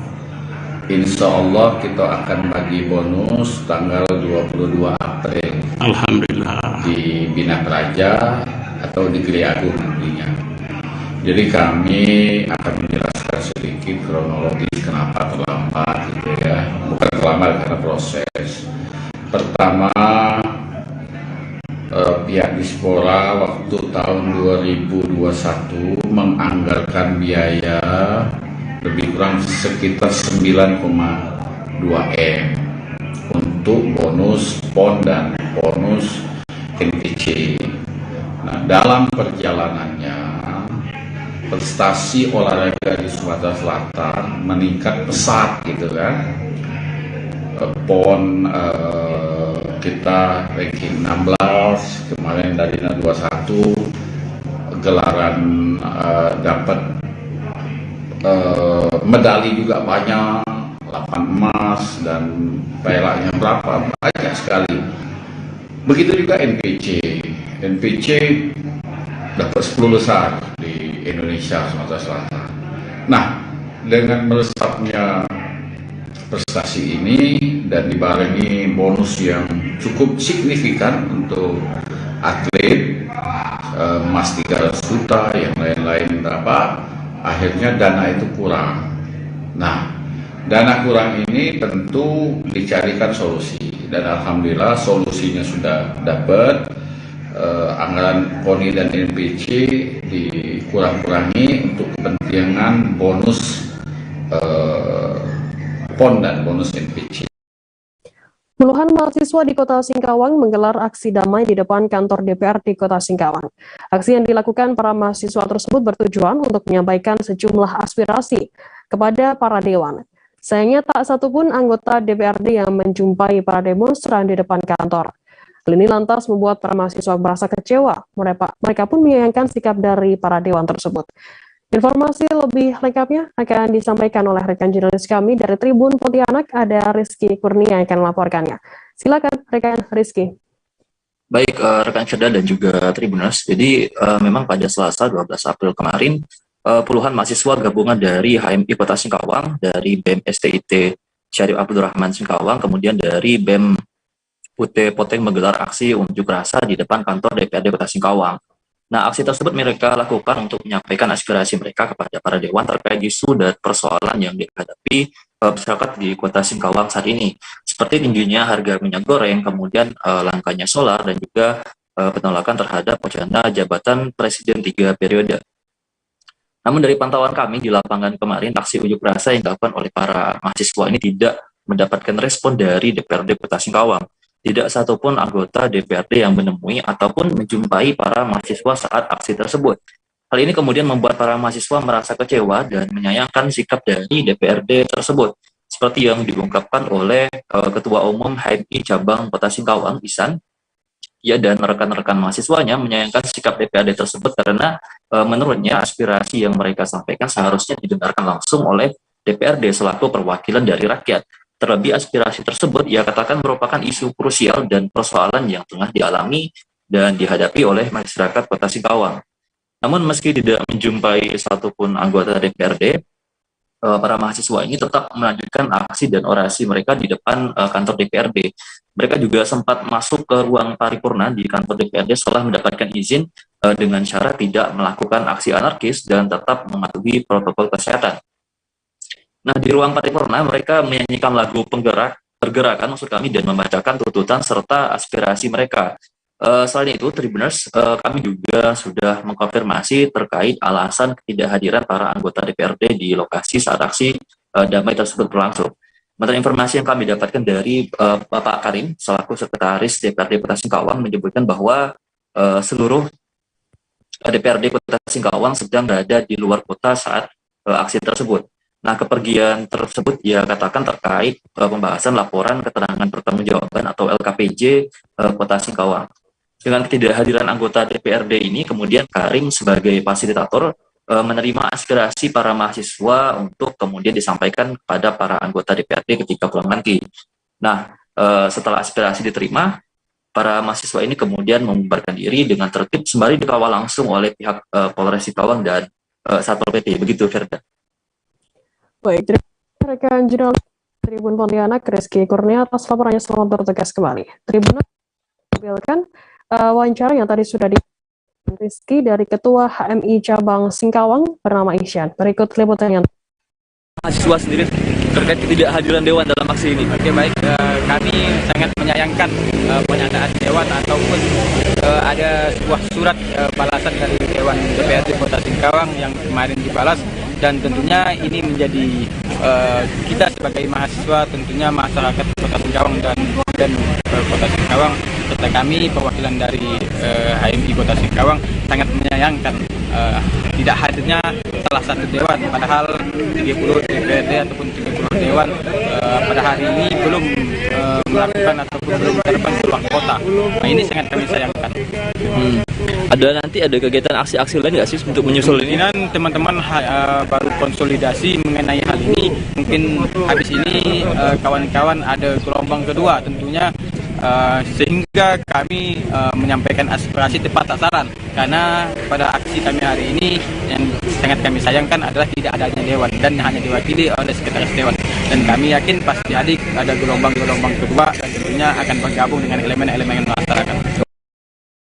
Capaian vaksinasi dosis ketiga atau booster di Kabupaten Pasar Baru mencapai 12,42% dari 209.559 jiwa yang menjadi target vaksinasi dalam membentuk kekebalan tubuh secara komunal. Guna meningkatkan capaian vaksinasi khususnya booster, Bupati Pasar Dr. Fahmi Fadli menginstruksikan pegawainya untuk ikut dalam vaksinasi kali ini. Tanpa terkecuali berlaku bagi pegawai negeri sipil, pegawai pemerintah dengan perjanjian kerja atau P3K, maupun pegawai tidak tetap atau PTT di lingkungan PMK Pasar.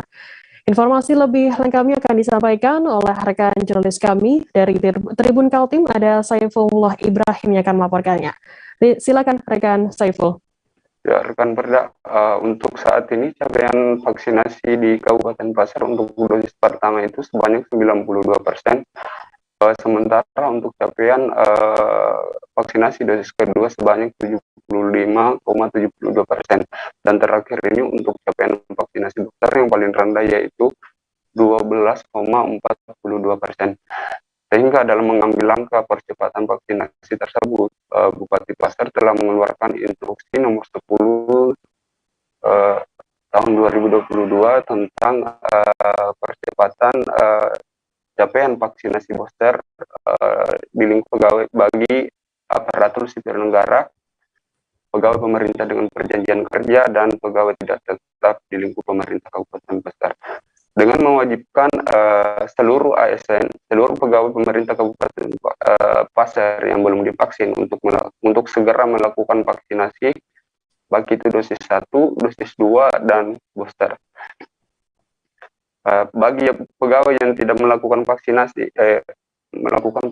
akan dilakukan penundaan pembayaran tambahan penghasilan bagi pegawai tersebut.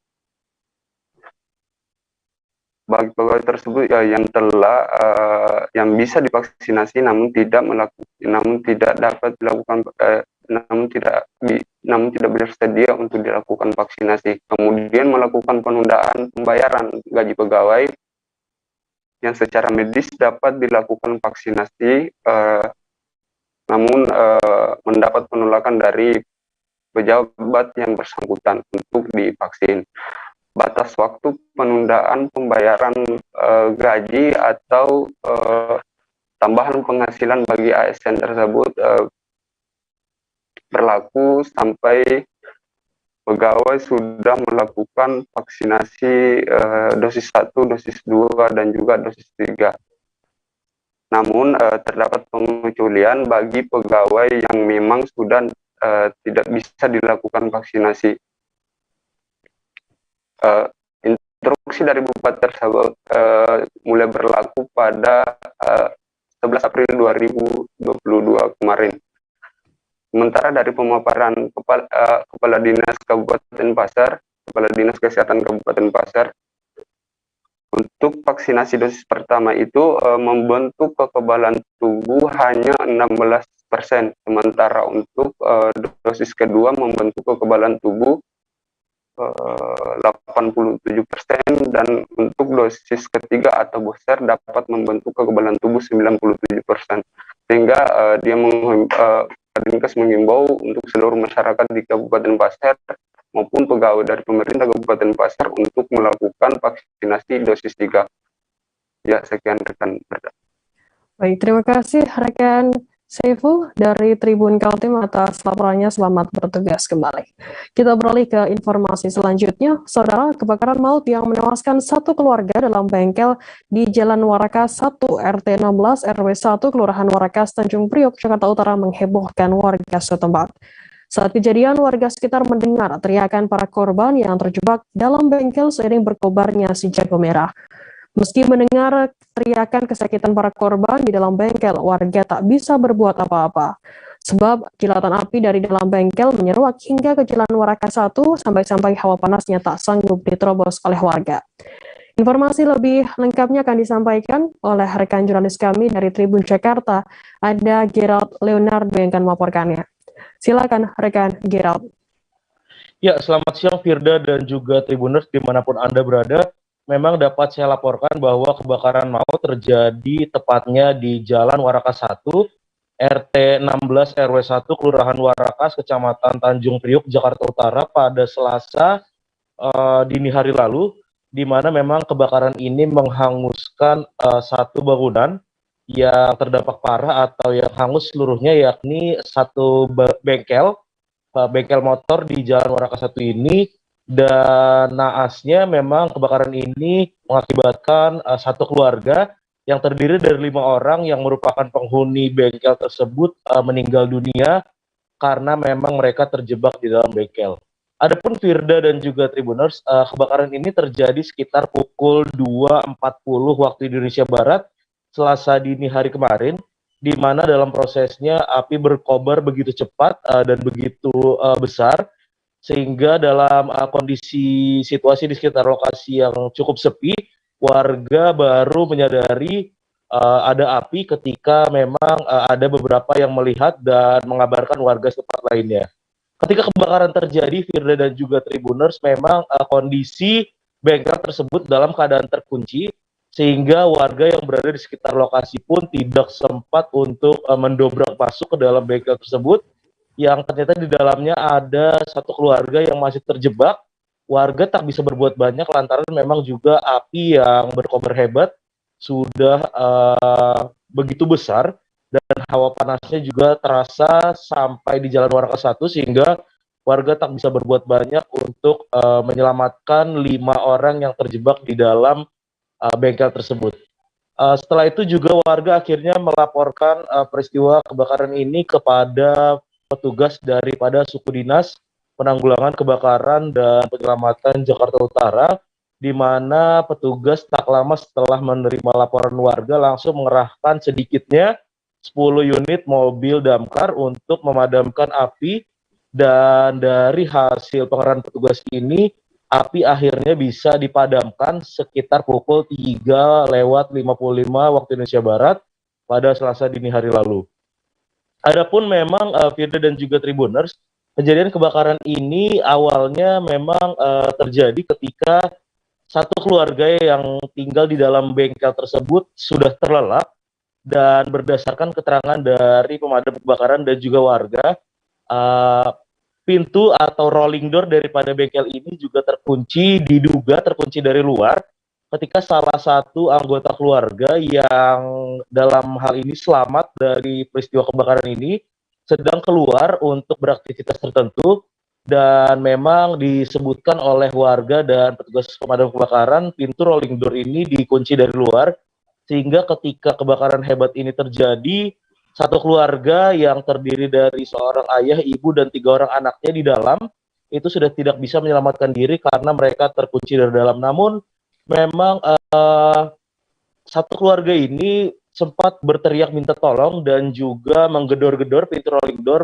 meminta warga di luar daripada bengkel mereka untuk membantu menyelamatkan. Namun seperti tadi yang disampaikan, warga memang sudah tak kuasa atau tidak bisa berbuat banyak karena api sudah berkobar begitu hebat. Adapun Firda dan juga Tribuners, satu orang yang selamat diketahui merupakan anak sulung daripada pasangan John Faber Tampu Bolon atau ayah yang tewas dalam peristiwa kebakaran ini. Dan anak yang selamat ini saat ini juga sudah ditangani oleh pihak kepolisian untuk selanjutnya sempat dimintai keterangan terkait dengan peristiwa kebakaran ini. Selain itu juga Firda dan juga Tribuners, kemarin tepatnya pada Selasa siang, aparat kepolisian dari Pusat Laboratorium Forensik Polri juga sudah mendatangi lokasi untuk melakukan olah TKP. Dan dari hasil olah TKP di Jalan Warakas atau bengkel yang terbakar ini, aparat dari Puslapor Polri sudah mengamankan sejumlah barang bukti seperti antara lain yaitu abu atau arang yang juga berasal dari sisa-sisa kebakaran, begitupun instalasi listrik dari dalam bengkel, di mana memang Puslapor melakukan olah TKP ini dan mengambil barang-barang bukti ini untuk nantinya menentukan sebenarnya apa penyebab pasti daripada peristiwa kebakaran maut yang menewaskan satu keluarga yang terdiri dari 5 orang ini. Firda. Baik, terima kasih rekan Gerald atas laporannya langsung dari Jakarta. Selamat bertugas kembali. Kita beralih ke informasi selanjutnya. Saudara, Gubernur DKI Jakarta Anies Baswedan menyambut hangat kedatangan tim junior Atletico Madrid dan Barcelona di Balai Kota Jakarta. Dua tim raksasa asal Spanyol itu tiba di Balai Kota untuk menghadiri Gala Dinner International Youth Championship 2021. Adapun akan digelar di Jakarta International Stadium mulai 13 hingga 19 April 2022 mendatang. Informasi lebih lengkapnya akan disampaikan oleh rekan jurnalis kami dari Tribun Jakarta, ada Dionysius Aryabima yang akan melaporkannya. Silakan rekan Dion. Ya, Firda dan Tribuners, skuad muda Atletico Madrid dan Barcelona sudah tiba di Jakarta sejak Selasa kemarin. Mereka pun langsung disambut Gubernur DKI Jakarta Anies Baswedan di Balai Kota Jakarta pada Selasa malam. Atletico Madrid yang membawa 20 pemain mudanya jadi klub yang tiba pertama di Balai Kota. Kemudian tak lama berselang, skuad Barcelona U18 tiba di kantor Gubernur Anies Baswedan. Para pemain dan ofisial Atletico Madrid dan Barcelona ini tiba di Balai Kota menggunakan bus Royal Trans milik Transjakarta. Begitu tiba di Balai Kota, mereka langsung disambut Gubernur DKI Jakarta Anies Baswedan di pendopo Balai Kota. Anies saat itu tampak didampingi oleh anak bungsunya Ismail Hakim. Kemudian Anies pun menyambut para pemain dan ofisial dari Atletico Madrid dan Barcelona ini dengan Anies pun langsung menyuguhkan minuman khas Betawi, yaitu bir peletok kepada para tamunya itu. Tak hanya bir peletok, Anies juga menyuguhkan fruit punch sebagai welcome drink kepada para tamunya. Seluruh pemain dan ofisial Atletico Madrid dan Barcelona pun langsung menikmati suguhan tersebut. Sebagai informasi, Atletico dan Barcelona datang ke Jakarta untuk bermain dalam ajang International Youth Championship atau IYC 2021 yang awalnya direncanakan akan diselenggarakan Desember tahun lalu. Selain dua tim asal Spanyol ini, turnamen ini juga diikuti oleh Bali United U18 dan Indonesia All Star U20. Adapun IYC ini akan dilaksanakan mulai hari ini tanggal 13 April sampai 19 April 2022 mendatang. Seluruh pertandingan IYC diselenggarakan di Jakarta International Stadium atau JIS. Walau demikian, masyarakat tak bisa menyaksikan IYC secara langsung. Pencinta sepak bola tanah air pun hanya bisa menyaksikan lewat layar kaca. Untuk partai pembuka IYC 2021 akan diselenggarakan sore nanti pukul 3 sore antara Bali United U18 versus Atletico Madrid U18. Kemudian malam harinya pukul setengah 10 malam akan ada pertandingan antara Indonesia All Star melawan Barcelona U20. Demikian, Firda. Baik, terima kasih rekan jurnalis dari Tribun Jakarta atas laporannya. Selamat bertugas kembali. Kita beralih ke informasi lainnya, saudara. Para pemain Timnas Futsal Putra Indonesia menerima 14 unit sepeda motor Vespa sebagai bentuk apresiasi atas perjuangan mereka di Piala AFF Futsal 2022. Diketahui Timnas Futsal Putra Indonesia mampu melaju ke partai final meski harus puas finish sebagai runner-up. Indonesia kalah secara dramatis dari tuan rumah Thailand pada babak adu penalti 3-5 seusai bermain imbang 2-2. Indonesia sempat unggul 2-0 sebelum disamakan 2 gol pada menit terakhir dari Thailand melalui skema power play. Untuk mengetahui informasi lebih lengkapnya akan disampaikan oleh rekan jurnalis kami dari wartakotalive.com, ada Ramadan yang akan melaporkannya. Silakan rekan Rama. Ya, terima kasih rekan Firda. Dapat saya sampaikan bahwa para pemain tim nasional putra Indonesia atau Timnas Futsal Putra Indonesia pada hari kemarin telah menerima 14 unit sepeda motor Vespa sebagai bentuk apresiasi atas perjuangan mereka di ajang Piala AFF Futsal 2022. Adapun apresiasi yang diterima yaitu berupa Vespa jenis Sprint 150 dari PS Store milik Putra Siregar, AHA, dan Ikatan Motor Indonesia atau IMI. Acara apresiasi yang digelar pada Selasa sore kemarin itu dihadiri oleh Ketua MPR RI Bambang Susatyo bersama anggota Komite Eksekutif atau Exco Federasi Futsal Indonesia yaitu Atta Halilintar. Bambang Susatyo mengapresiasi pemberian apresiasi kepada para pemain Timnas Futsal Indonesia yang sebelumnya telah berjuang di ajang Piala AFF Futsal 2022 di Bangkok, Thailand, seperti itu. Pria yang biasa disapa Bamsud ini mengatakan menjadi runner-up tentu membawa harapan besar bagi kebangkitan prestasi Timnas Futsal Putra Indonesia.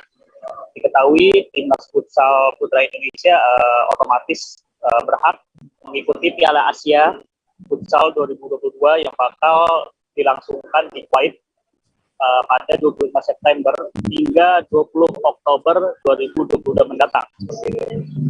Selain itu, Bamsud juga menjelaskan bahwa dalam 14 kali partisipasi Timnas Futsal Putra Indonesia di ajang AFF, Timnas Futsal Putra Indonesia berhasil 1 kali menjadi juara, tepatnya pada tahun 2010, lalu 4 kali menjadi runner-up, yaitu tepatnya pada tahun 2006, 2008, 2019, dan 2022, tepatnya pada tahun ini. Adapun dalam beberapa kali ajang SEA Games, Timnas Futsal Putra Indonesia juga berhasil memberikan medali, yakni 3 medali perunggu pada SEA Games 2007, SEA Games 2011, dan SEA Games 2013. Lebih lanjut, Bamsud berharap agar prestasi Timnas Futsal Putra Indonesia dapat lebih baik lagi ke depannya. Dia juga melihat anak-anak muda di Indonesia sebenarnya memiliki potensi untuk bisa dapat bermain di Timnas Futsal Putra Indonesia demi membawa nama harum Indonesia di ajang internasional seperti itu. Dan Bamsud juga menambahkan bahwa Timnas Futsal Putra Indonesia saat ini sedang kembali bergeliat seperti itu. Dia juga melihat Timnas Futsal Putra Indonesia berisikan banyak pemain muda yang sebelumnya juga berhasil mengantarkan Indonesia menempati peringkat ketiga di ajang Piala Asia Futsal U20 tepatnya pada tahun 2019. Dan kehadiran sosok pelatih baru yaitu Muhammad Azim Zadeh asal Iran yang berhasil membawa Timnas Futsal Putra Iran ke level dunia juga diharapkan oleh Bamsud dapat membawa angin segar bagi prestasi Timnas Futsal Putra Indonesia. Seperti itu, rekan Firda. Baik, terima kasih rekan jurnalis dari wartakotalive.com, Rama, atas laporannya. Selamat bertugas kembali. Tribuners, akan kami tampilkan wawancara yang tadi sudah dihimpun oleh rekan jurnalis kami dari Ketua MPR RI Bambang Susatyo dan juga Atta Halilintar, anggota Komite Eksekutif Federasi Futsal Indonesia. Berikut liputannya untuk Anda.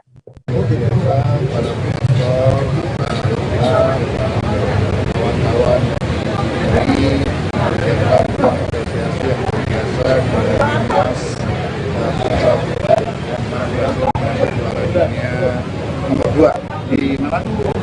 IMF di Thailand kemarin. Kita berharap di masa-masa yang datang bisa merebut juara satu. Saya melihat kalau ada ini yang membantu soal Indonesia termasuk yang di dunia dan harus kita menurut saya kita memiliki potensi untuk bisa menjuarai futsal dunia karena Indonesia ya sangat dikenali oleh tiap lapisan karena termasuk ya Jokowi sangat membantu bermain futsal Indonesia hari ini masuknya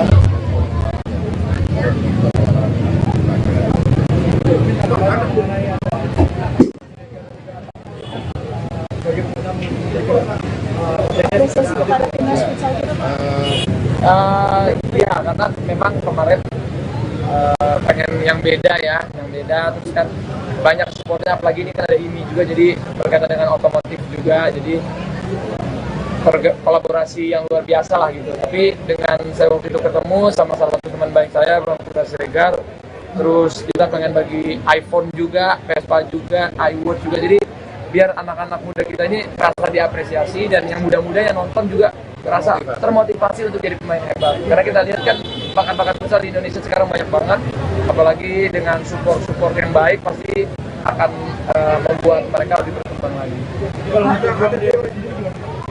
Luar biasa ya saya lihat karena kita sampai final. Kita beralih ke Solo, Jawa Tengah, Saudara. Kepolisian akhirnya resmi menetapkan satu orang tersangka dalam kasus meninggalnya Dila alias UF, bocah berusia 7 tahun yang tinggal di Desa Ngabean, Kecamatan Kartasura, Sukoharjo, Jawa Tengah pada Selasa 12 April. Kapolres Sukoharjo KBP Wahyu Nugroho mengatakan tersangka yang diamankan yakni berinisial F, 18 tahun yang masih pelajar SMA. Hubungan tersangka dengan korban adalah kakak angkat karena korban kini diasuh oleh bulinya alias ibu dari F. Pihak kepolisian mendapati laporan dari warga jika ada seorang bocah yang meninggal dunia sekitar pukul 6 sore.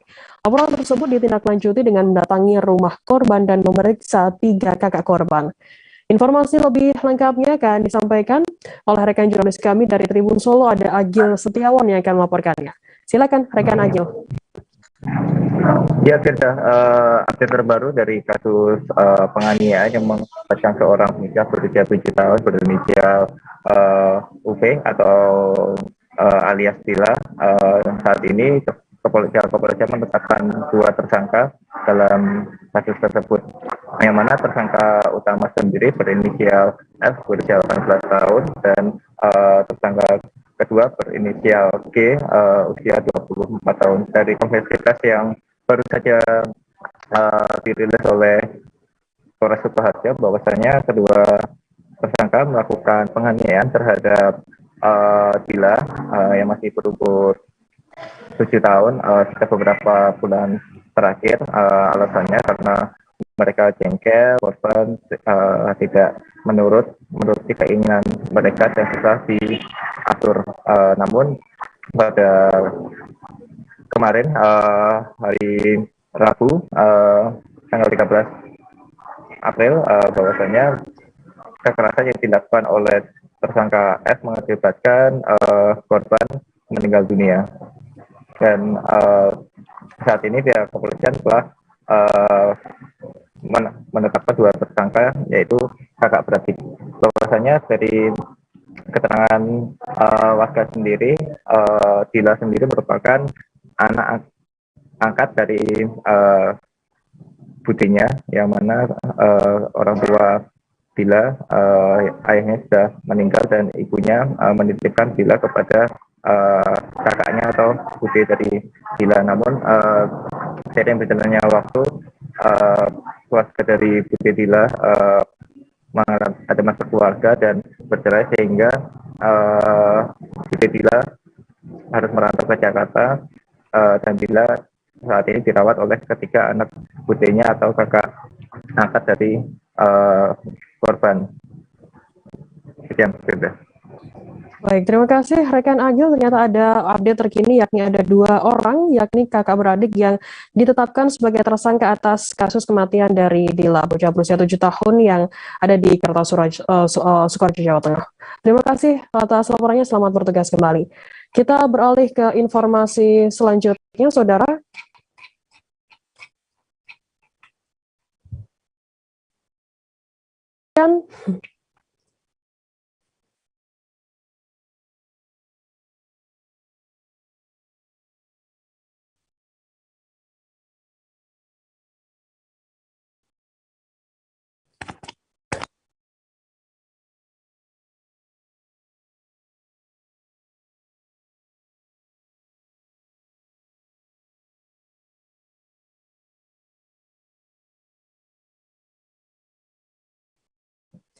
Kementerian Perdagangan atau Kemendak Republik Indonesia bersama anggota Dewan Perwakilan Rakyat Indonesia beserta pemerintah Kota Bogor melakukan inspeksi mendadak atau sidak ke Pasar Bogor, Kecamatan Bogor Tengah, Kota Bogor pada Selasa 12 April. Sidak yang dilakukan kali ini yakni untuk memastikan ketersediaan bahan pokok menjelang Hari Raya Idul Fitri 2022. Dari hasil sidak, Wakil Menteri Perdagangan RI, Jerry Sambuaga menjelaskan, saat ini ketersediaan bahan pokok rumah tangga menjelang Lebaran di Pasar Bogor terbilang cukup terkendali. Informasi lebih lengkapnya akan disampaikan oleh rekan jurnalis kami dari Tribun Bogor, ada Rahmat Hidayat yang akan melaporkannya. Silakan rekan Rahmat. Ya baik, Firda dan rekan-rekan Tribuners lainnya, dapat kami sampaikan bahwasanya Wakil Menteri Perdagangan Republik Indonesia bersama anggota Komisi 6 Dewan Perwakilan Rakyat Republik Indonesia beserta Wali Kota Bogor Bima Arya Sugiarto dan jajaran Perumda Pasar Pakuan Jaya melakukan inspeksi mendadak ke Pasar Bogor, Kecamatan Bogor Tengah, Kota Bogor pada hari kemarin. Sidak yang dilakukan oleh Wamen Perdagangan Republik Indonesia ini sejatinya untuk memastikan ketersediaan bahan pokok di wilayah Kota Bogor dan sekitarnya yang berada di Pasar Bogor. Dalam hasil sidaknya ini, Wakil Menteri Perdagangan Republik Indonesia mengatakan bahwasanya semua ataupun ketersediaan bahan-bahan pokok di Pasar Bogor terkhusus menjelang Lebaran nanti terbilang cukup aman. Walaupun diakui olehnya terdapat kenaikan dan penurunan harga, sehingga beliau menyimpulkan bahwasanya harga yang berada di Pasar Bogor terbilang cukup fluktuatif. Adapun kebutuhan bahan-bahan pokok yang bisa dibilang aman oleh berdasarkan hasil sidak dari Wakil Menteri Perdagangan Republik Indonesia beserta anggota Komisi 6 DPR RI dan Wali Kota Bogor Bima Arya Sugiarto, yakni minyak goreng, kemudian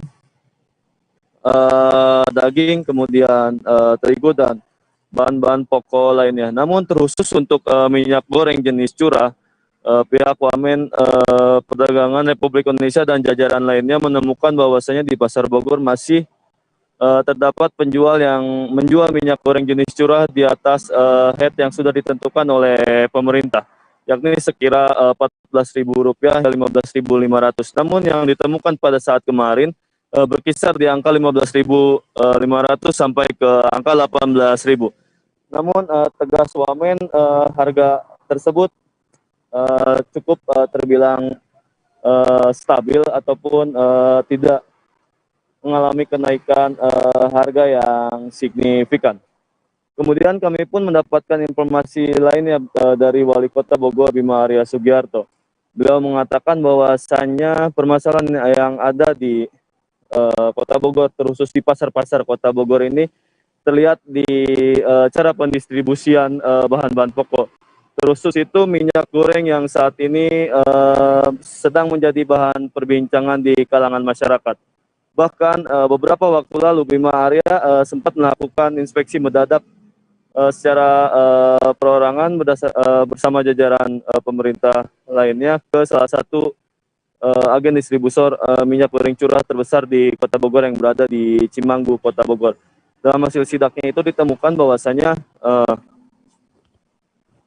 memang pendistribusian ini dipengaruhi oleh pusat. Oleh sebab itu Bima Arya pun meminta untuk pemerintah pusat untuk segera melakukan langkah yang tepat untuk menanggulangi permasalahan minyak goreng curah saat ini.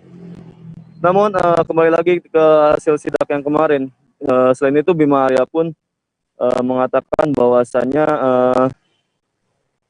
kebutuhan pokok yang berada di Kota Bogor cukup terbilang stabil pun dengan minyak goreng. Hal tersebut pun dibandingkan oleh Wamen dan anggota DPR RI dengan pasar-pasar yang berada di daerah lainnya. Begitu Firda, laporan dari kami. Baik, terima kasih rekan Rahmat Hidayat dari Tribun Bogor atas laporannya. Selamat bertugas kembali. Kita beralih ke informasi selanjutnya. Saudara, Polda Sulawesi Utara melakukan penyegelan di nozzle solar SPBU Kairagi pada Selasa 12 April sekira pukul 21:30 waktu Indonesia Tengah. Langkah ini dilakukan setelah pengembangan kasus penangkapan truk solar yang ditangkap oleh Subdit Tipiter Ditkrimsus Polda Sulut pada Selasa dini hari. Penyidik Tipiter Polda Sulut Ibtu Ferdian Martadinata mengatakan pelaku penimbun solar inisial KL, maksud kami mempunyai kunci panel untuk membuka nozzle solar di SPBU Kairagi. Menurutnya pelaku KL mengisi solar sendiri dan setelah selesai melakukan kegiatan tanpa ada pengawasan dari pihak SPBU. Informasi lebih lengkapnya akan disampaikan oleh rekan jurnalis kami dari Tribun Manado, ada Randy Umar yang akan melaporkannya. Silakan rekan Randy. Oke, selamat sore buat semua teman-teman Tribun News dan juga Tribuners yang menonton video ini. Jadi saya hari ini berada di Polda Sulawesi Utara. Kami juga di sini baru selesai melaksanakan atau mengikuti kegiatan press conference penangkapan pelaku penimbunan solar ilegal yang diketahui di SPBU Kairagi, Kota Manado. Jadi informasi yang kami terima dan juga kami liput langsung di lokasi bahwa memang benar dari informasi bahwa diduga ada kerjasama antara pihak penimbun solar dengan SPBU Kairagi untuk mengisi bahan solar subsidi pemerintah. Mereka menimbun solar sebanyak 3 ton lebih, dan sejauh ini Polda Sulawesi Utara telah mengamankan 2 pelaku. Yang pertama itu pelakunya yang penimbun solar, dan kedua adalah seorang security. Jadi security itu juga terlibat di situ. Security menjadi bagian dari penimbunan solar ini. Dan informasi tambahan juga dari penjelasan dari penyidik sendiri bahwa penimbunan solar ini atau penimbunan solar ini ada juga kerjasama dengan pihak SPBU, di mana pihak pemilik SPBU sendiri membiarkan atau mengizinkan untuk memberikan kunci atau kunci duplikatnya. Jadi disuruh untuk duplikat kunci membuka pada bagian panel. Nah, seperti Tribuners tahu bahwa di setiap SPBU itu ada bagian-bagian, misalnya di nozzle bagian Pertalite, Premium, SPBU dan Pertamax. Tapi ini pada bagian panel pelaku hanya menyalakan nozzle untuk solar. Jadi pada waktu itu, dan mereka melakukan itu pada dini hari, karena dini hari kan belum ada kegiatan, jadi mereka melakukan sejak dini hari untuk tidak dipantau oleh orang masyarakat lain. Jadi sejauh ini baru 2 pelaku yang diamankan. Polisi tadi sudah menjelaskan bahwa mereka masih akan melakukan pengembangan lanjut agar kasus ini bisa terungkap lebih jelas. Oke. Baik, terima kasih rekan Randy dari Tribun Manado atas laporannya. Selamat bertugas kembali. Kita beralih ke informasi lainnya, saudara. Jenazah Ibda Imam Agus Hussein akan dimakamkan di Kelurahan 2 Panyabungan, Kecamatan Panyabungan, Kabupaten Mandailing, Natal pada Rabu 13 April hari ini. Jasad Ibda Imam Agus Hussein tiba di rumah duka pada Selasa kemarin. Acara penghormatan dari pihak kepolisian, keluarga, dan masyarakat sekitar berlangsung hingga dini hari kemarin. Sebelumnya, Dansat Brimob Polda Sumsel, Kombes Pol Kristianto menjelaskan bahwa akan ada pelaksanaan sholat di masjid terdekat. Nah, untuk mengetahui bagaimana proses pemakaman dari jenazah Ibda Imam Agus Hussein, kami saat ini sudah tersambung dengan jurnalis dari Tribun Medan, ada Maurits Pardosi yang akan melaporkannya. Silakan rekan Maurits. Ya, terima kasih Firda pada kesempatan ini. bahwa kita telah mengikuti tadi acara prosesi pemakaman Ibda atau Ibtu Anumerta Imam Agus Hussein yang berlangsung sejak pukul 8 hingga pukul 11 siang. Setidaknya berlangsung selama 3 jam tadi. Prosesi mulai dari perarakan dari rumah duka hingga ke masjid, lalu disolatkan di masjid. Setelah itu dibawa ke pemakaman yang berada dekat dengan masjid. Jadi areal dari rumah duka, masjid, dan pemakaman umum itu tidak terlalu jauh atau relatif dekat. Nah, sebelumnya diketahui bahwa Ibda Imam Agus Hussein ini telah diberangkatkan dari bandara di Sumatera Barat atau Padang dan tiba sekitar pukul tengah 12 malam pada Selasa 12 April 2022. Setelah itu terdengar dan terlihat secara jelas isak tangis keluarga pecah pada waktu itu. Mereka merasa sedih kehilangan putra terbaik Kota Mandailing Natal, dan juga mereka juga masih berharap banyak hal terhadap almarhum karena belum menikah dan atau masih lajang, dan dia baru saja menyelesaikan akademi kepolisiannya pada tahun 2020.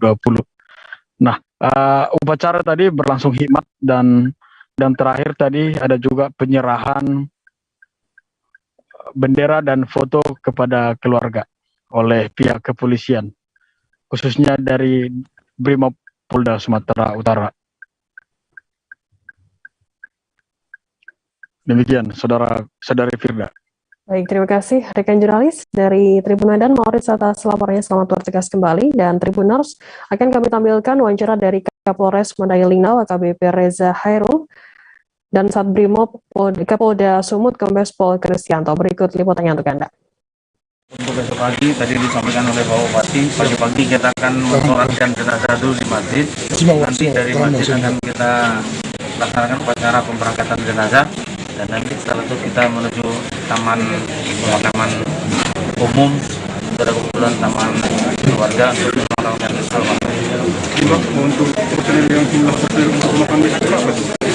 untuk personil yang kita gunakan mungkin ada lebih kurang 100 personil yang terdiri dari Polres, Brimob, dan dari Kodim. Bang, mengenai sosok mendiang ini bang, biarpun beda wilayah kita tahu kepolisian seperti apa?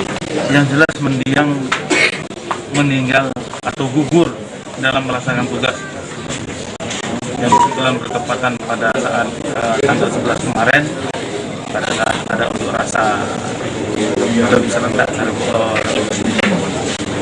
Sosoknya sendiri bang, orang baik atau gimana? Yang jelas kalau kita kembalikan kepada agama, orang yang meninggal pada bulan Ramadan adalah orang baik. Amin. Amin. Pak, namanya Pak? Namanya Pak?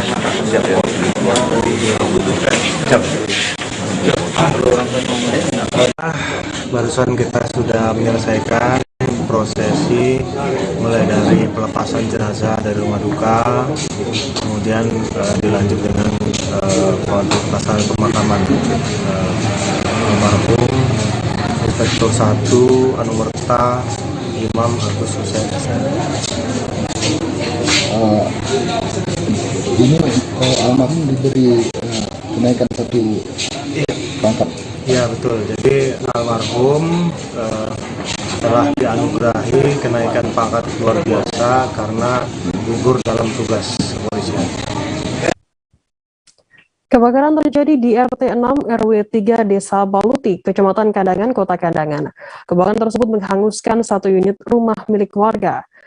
Kejadian kebakaran ini diperkirakan terjadi pada pukul 19.45 waktu Indonesia Tengah saat warga Desa Baluti sedang melaksanakan sholat Isya dan sholat Rawih. Kebakaran ini menghanguskan rumah milik Haji Haderi dan Hajah Nur Hayati. Diketahui juga pemilik rumah ini merupakan rias pengantin yang ada di Kota Kandangan. Informasi lebih lengkapnya akan disampaikan oleh rekan jurnalis kami dari Banjarmasin Post, ada Eka Pertiwi yang akan melaporkannya. Silakan rekan Eka. Iya, terima kasih rekan Firda. Baik Sobat Tribun News, kami laporkan jika tadi malam atau tepatnya pada Selasa malam telah terjadi kebakaran di Desa Baluti, Kabupaten Hulu Sungai Selatan. Dari kebakaran ini telah menghanguskan satu unit rumah warga milik Haji Hadri dan Hajah Nur Hayati. Jadi rumah ini baru bisa dipadamkan setelah beberapa jam dipadamkan oleh barisan pemadam kebakaran yang ada di Kabupaten Hulu Sungai Selatan. Selain itu, berdasarkan pemeriksaan dari kepolisian sementara ini, penyebab kebakaran adalah akibat dari ledakan gas LPG 3 kg.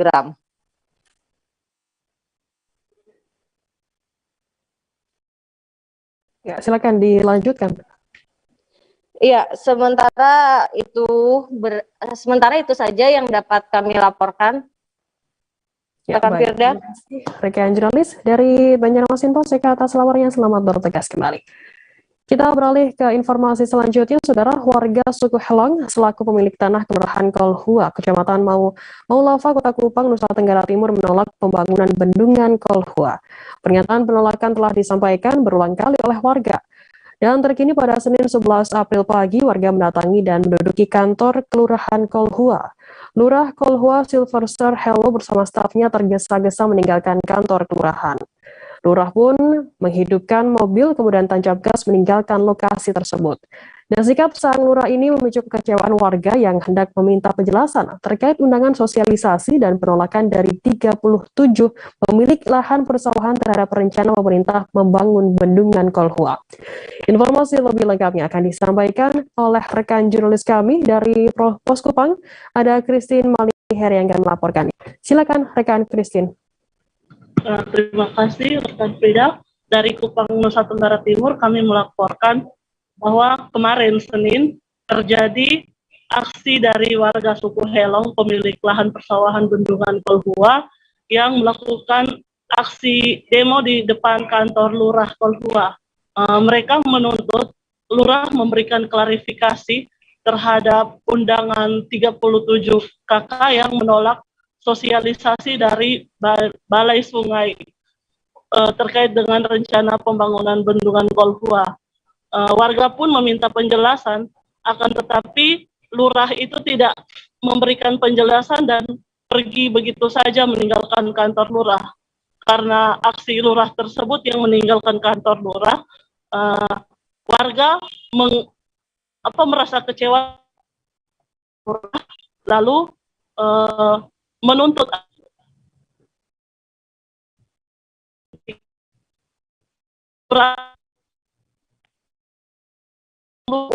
aktivitas di lurah.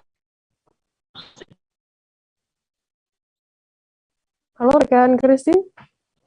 Ya. Ya, silakan dilanjutkan rekan Christine. Warga mengalami kekecewaan terhadap Lurah Silvester Hello yang enggan memberikan penjelasan terkait klarifikasi 37 KK yang menolak undangan sosialisasi tersebut karena sebenarnya bukan 37 tetapi ada lebih dari 200 KK yang berdomisili di sekitar persawahan itu. Makanya warga meminta agar lurah yang tidak mengerti segera diganti dengan pejabat yang baru karena kehadiran lurah itu dianggap meresahkan dan meminta kepada wali kota segera mengganti lurah demi kebaikan bersama. Terima kasih. Baik, terima kasih rekan jurnalis dari Pos Kupang Christine Malihere atas laporannya. Selamat bertugas kembali. Tribuners, informasi tadi sekaligus menutup perjumpaan kita dalam live update hari ini. Jangan lupa saksikan terus live update di seluruh kanal YouTube dan Facebook Tribun Network. Saya Firda Ananda, mewakili kru bertugas pamit undur diri. Terima kasih dan sampai jumpa.